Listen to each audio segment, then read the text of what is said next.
All right, let's look at one more plague today, and this is what is commonly known as the plague of boils, and it's found in Exodus 9, starting in verse 8.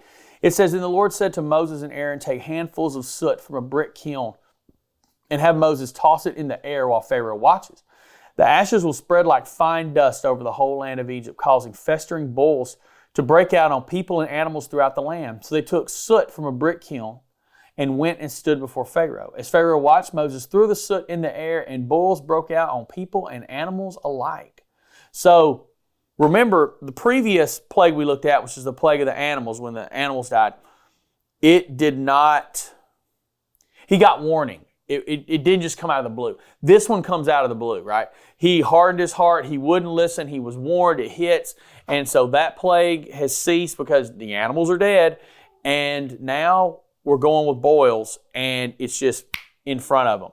So he takes the soot and tosses it up in the air, right? And this is symbolic. This is very symbolic of him throwing it up in the air, shows God just laying this on them. I don't think the actual soot thrown in the air necessarily it wasn't what caused everybody in the land of Egypt to have boils. It was very symbolic of the spreading of this, but it was that visual representation of what God was doing in this moment.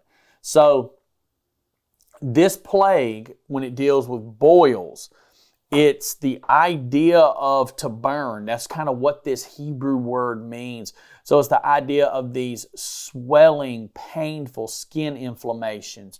And it affected both people and animals, right? So this is just, miserable.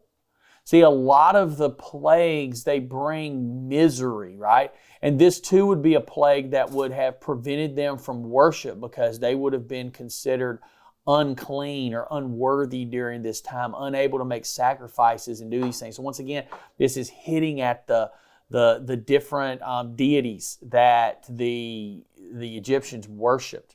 So this is real pain. This is real problems, right? This is worse than the mosquitoes.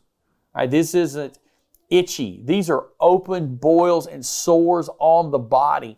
Go take a moment and Google that and look at what some of those things look like, and imagine the entire nation from Pharaoh down to the stray dog covered in these, and imagine what that would have been like.